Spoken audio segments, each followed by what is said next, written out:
आरमपुरी नाम का एक गांव था, जहां पर मंजोत अपनी पत्नी ऋचा के साथ रहता था।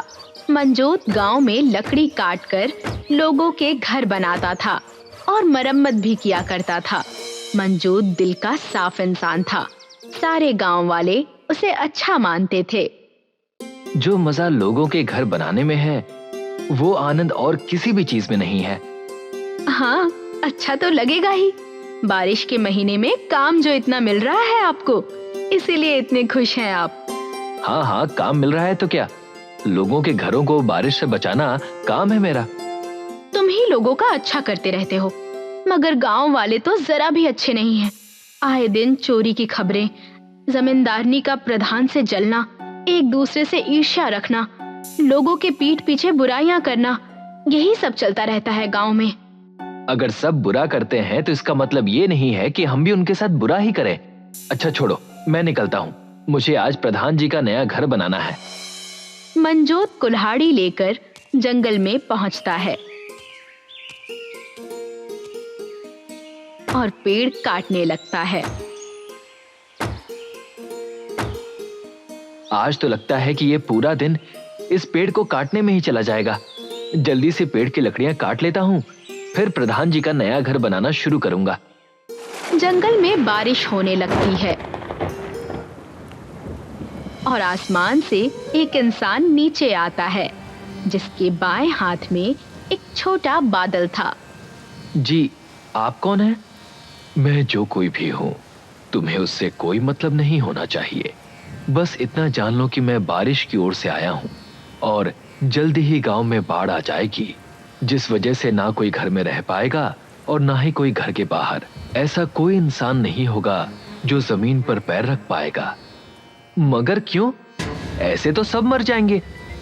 इस गांव के लोगों का पाप का घड़ा भर चुका है। एक तुम ही यहां पर हो जो सबसे ज्यादा नेक दिल हो। ध्यान से सुनो, मैं जो तुम्हें बताने जा रहा हूं। एक बड़ा जहाज तैयार करो और जितने लोग उसमें आ सकते हैं उतने लोगों को अपने जहाज में बिठा लो। मेरे हाथ में जो बादल का कर्ण है, ये जल्दी ही काले बादल में बदल जाएगा और सुनामी की लहर इस गांव को अपने साथ ले जाएगी। मगर मैं इतना बड़ा जहाज इतनी जल्दी कैसे बनाऊंगा? बरसात की ओर से आया हुआ व्यक्ति मंजोत को एक बड़ी सोने की कुल्हाड़ी देता है। इससे तुम एक बार में ही पेड़ काट सकते हो। ये सिर्फ और सिर्फ तुम ही इस्तेमाल करना। इसे छूते ही तुम्हारे पास अति मानव लकड़हारे की शक्तियां आ जाएंगी। जाओ और जो मैंने कार्य सौंपा है उसे पूरा करो।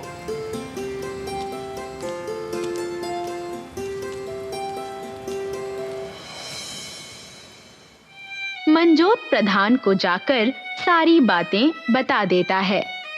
अगर ऐसा है तो तुम जहाज बनाना शुरू कर दो।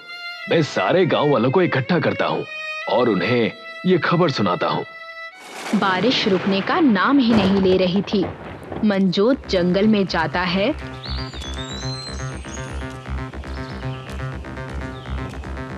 और उस कुल्हाड़ी से पेड़ काटने लगता है। मंजोत बड़ी सी जहाज बनाना शुरू कर देता है और दूसरी ओर प्रधान गांव वालों की बैठक बुलाकर उन्हें सारी बातें बताता है। अच्छा, तो अब ये प्रधान जी कुछ नया नाटक लेकर आए हैं। मैं तुम्हारी बातों पर भरोसा नहीं करती हूँ।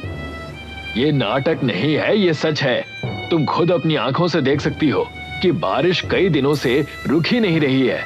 एक हफ्ते बाद ये गांव पूरी तरह से पानी में डूब जाएगा। गांव वाले प्रधान की बात मान लेते हैं, मगर जमींदारनी जहाज में बैठने से मना कर देती है और सिर्फ एक हफ्ते बाद मंजोत एक बड़ी जहाज बना लेता है। जमींदारनी को छोड़ प्रधान और गांव के लोग जहाज में चढ़ जाते हैं। गांव में सन्नाटा सा छा जाता है। फिर एक बड़ी लहर गांव में प्रवेश करती है। देखो देखो, पानी की लहर पूरे गांव को नष्ट करने के लिए आ गई है। मगर हम सबको इन सब से डरने की जरूरत नहीं है। हमें तो ये जहाज बचा लेगा। जमींदारनी जहाज की तरफ चली आती है। अरे रुको, रुको मेरे लिए, मुझे छोड़कर कहाँ जा रहे हो? मंजोत जमींदारनी को भी जहाज में ले लेता है और सुनामी पूरे गांव को अपने अंदर समेट लेती है। बाल बाल बच गई मैं। जमींदारनी जहाज को देखती है और स्थिर रह जाती है। ओह, ये कितनी बड़ी जहाज है, मगर यहाँ पर इतनी सारी लकड़ियां क्यों रखी हुई हैं? मंजोत गांव वालों से कहता है, गांव वालों ध्यान से सुनो, इन लकड़ियों को मैंने आप लोगों के लिए जमा किया है। मेरे पास इतना समय नहीं था कि मैं जहाज में आप लोगों के लिए घर बना सकूं। वाह मंजोत, तुम ना होते तो हमारा क्या होता। सबके घर समानता से बनाए जाएंगे। घर में रहने वाले परिवार के हिसाब से घर को बनाया जाएगा।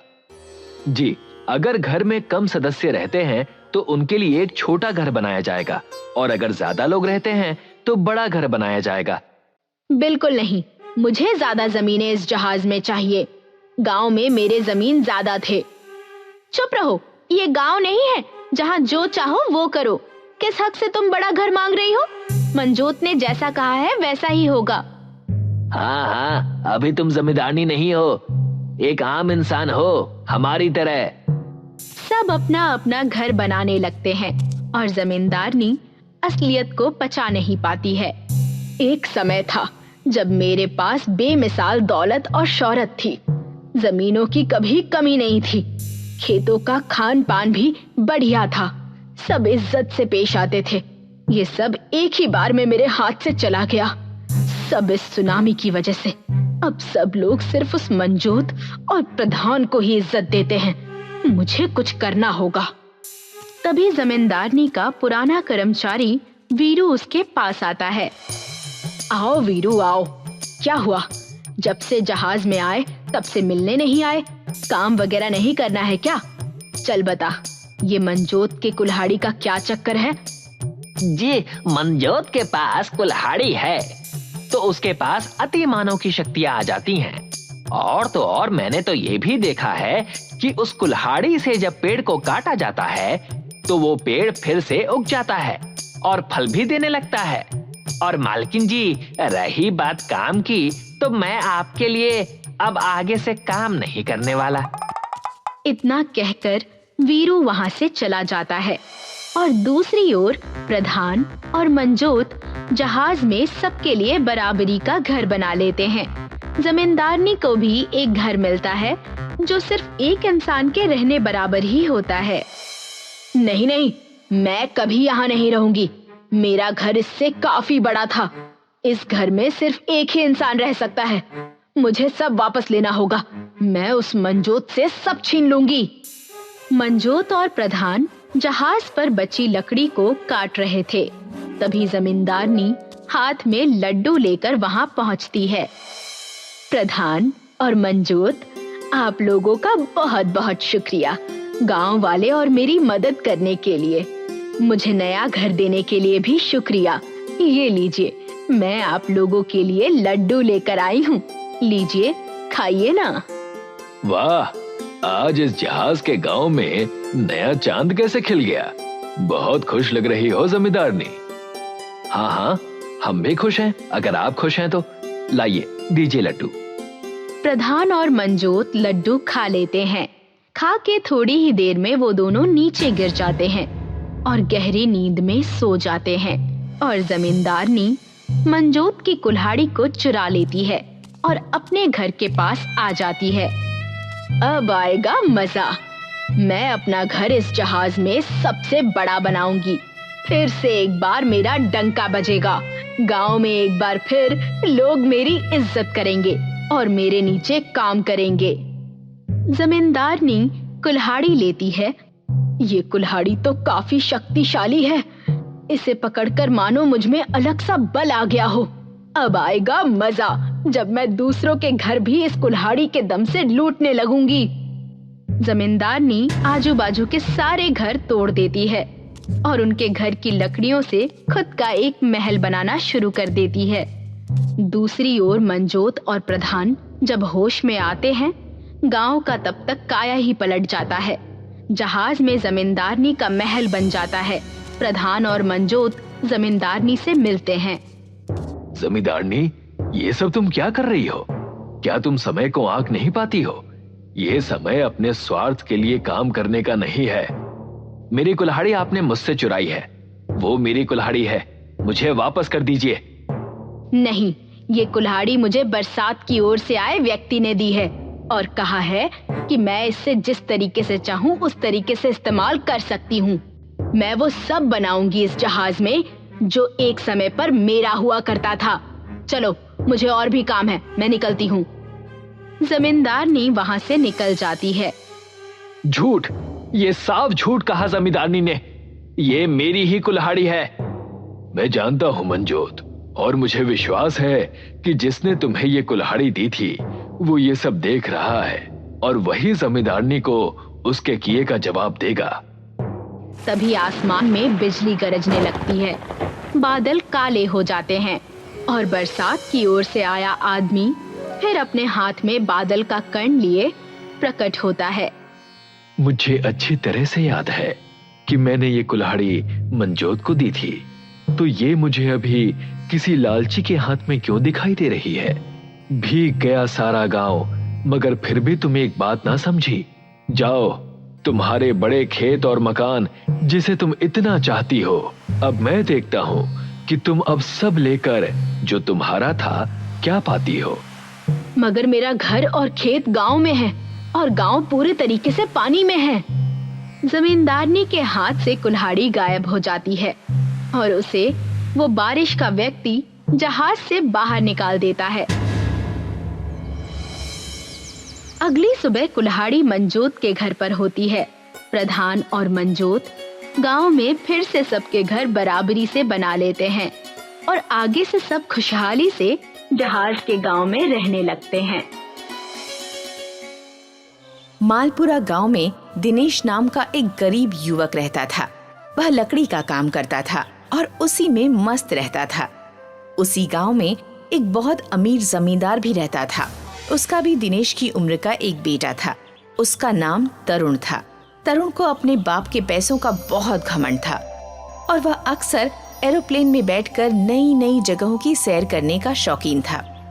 वह जब किसी नई जगह की सैर करके गांव लौटता था तो गांव वालों के आगे बड़ी बड़ी डींगे हाँकने लगता था। एक दिन तरुण अपनी कार रोककर गांव वालों से बात करता है। राम राम छोटे जमींदार, कहाँ घूमने आए हैं? जहाँ अमीर लोगों को घूमना चाहिए। एरोप्लेन में बैठकर बादलों की सैर करके आया हूँ। कभी देखा है तुमने एरोप्लेन? हाँ, जमीन पर खड़े होकर आसमान में उड़ते हुए कई बार देखा है। हम तो एरोप्लेन जमीन से आसमान में उड़ते हुए ही देख सकते हैं। तुम गरीब बैलगाड़ी छाप और कर भी क्या सकते हो?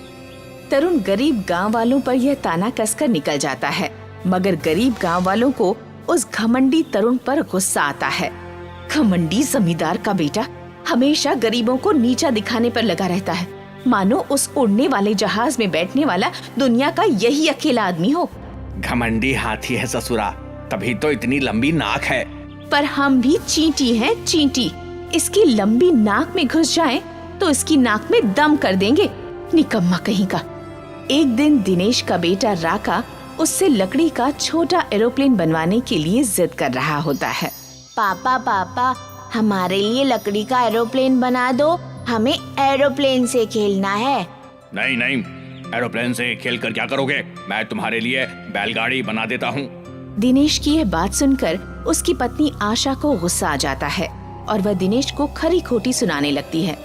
आप भी कमाल करते हो जी, बच्चा एरोप्लेन बनाने को कह रहा है और आप बैलगाड़ी बनाने पर अड़े हुए हैं। ऐसा क्यों? कहीं बच्चा एरोप्लेन से गिरकर चोट न खा ले, इसीलिए नहीं बना रहा हूँ। ये कहो ना कि जमींदार के बेटे से डरते हो। कहीं उसने तुम्हारे बेटे को एरोप्लेन से खेलते देख लिया तो वो तुमसे नाराज हो जाएगा। यह सुनकर दिनेश में थोड़ा जोश पैदा हो जाता है और वह जमींदार के बेटे के खिलाफ बोलने की हिम्मत जुटा लेता है। क्या मैं उससे डरता हूँ? वो नाराज होकर मेरा क्या बिगाड़ लेगा? दिनेश यह कह रहा था कि तभी वहाँ बसंती आ जाती है। आशा, बहन पेट में अफारे की दिक्कत है, कहो तो इलाज कर लूं? कर लो बसंती बहन। सुना है वो जमींदार का घमंडी बेटा शादी करने वाला है और शादी से पहले हेलीकॉप्टर खरीद कर ला रहा है। हेलीकॉप्टर। यह सुनकर दिनेश अफारे का मतलब तुरंत से समझ जाता है। यह हेलीकॉप्टर क्या होता है? ये मूर्ख हेलीकॉप्टर को हेलीकॉप्टर कह रही है। हेलीकॉप्टर छोटा हवाई जहाज होता है। यह सुनकर आशा फिर से दिनेश पर ताने मारते हुए कहती है, वह अमीर बाप की औलाद है बहन। उसका बाप तो उसे असली वाला हेलीकॉप्टर दिलाने की हिम्मत रखता है, और एक ये बाप है जो बच्चे के लिए लकड़ी का हेलीकॉप्टर भी बनाने का दम नहीं रखता। ऐसा मत बोलो आशा, मैं चाहूँ तो लकड़ी का पूरा एरोप्लेन भी बना सकता हूँ। तो फिर बनाओ ना, मुहूर्त के लिए पंडित बैठाने पड़ेंगे क्या? यह कहकर जैसे ही आशा चुप होती है, बसंती बोलने लगती है, मैं तो कहती हूँ कि जरूर बनाओ। उस घमंडी का घमंड चूर करने के लिए गरीबों के पास भी एक हेलीकॉप्टर तो होना ही चाहिए, भले लकड़ी का ही क्यों ना हो। फिर जमींदार का बेटा गांव में असली हेलीकॉप्टर ले आता है और जमींदार गांव वालों को अपने घर बुलाकर समझाता है, तुम सब आज से सड़क पर बाजार लगाना बंद कर दो, क्योंकि मुझे सड़क खाली चाहिए। मेरा बेटा हेलीकॉप्टर खरीद कर लाया है और उसे उड़ाने के लिए सड़क तो चाहिए ना। हेलीकॉप्टर ही लाया है ना, कोई एरोप्लेन तो नहीं लाया है जिसे उड़ाने के लिए सड़क चाहिए। तू चुप कर बे गरीब, तेरी हेलीकॉप्टर खरीदने की औकात नहीं और बात करता है एरोप्लेन की। जमींदार के घमंडी बेटे का यह बोल सुनकर दिनेश कहता है, अगर तुझे इतना घमंड है तो मैं लकड़ी का एरोप्लेन बनाकर तेरे इसी हेलीकॉप्टर के बगल में उड़ाकर दिखा दूंगा, फिर तो तू मान जाएगा ना। अगर तू लकड़ी का एरोप्लेन बनाकर उसे हमारे हेलीकॉप्टर के बगल में उड़ाकर दिखा देगा तो मैं अपनी हवेली और खेत तेरे नाम करके गांव छोड़ दूंगा। और अगर मैं ये न कर सका तो मैं भी अपना सब कुछ तुम लोगों को देकर गांव छोड़ दूंगा, ठीक है? दिनेश की इस बात से तरुण खुश न हुआ और बोला, तुम्हें अकेले नहीं बल्कि सारे गरीबों को गांव छोड़कर जाना होगा। शर्त मंजूर है तो बोलो। क्यों भाई गांव वालों, मंजूर है तुम्हें? दिनेश पहुंचा हुआ खिलाड़ी था और ऊपर से गांव वाले जमींदार के घमंडी बेटे के घमंड से भी तंग आ गए थे, इसलिए सब ने बिना विचार किए ही हामी भर दी। हाँ, हम सबको आपकी शर्त मंजूर है।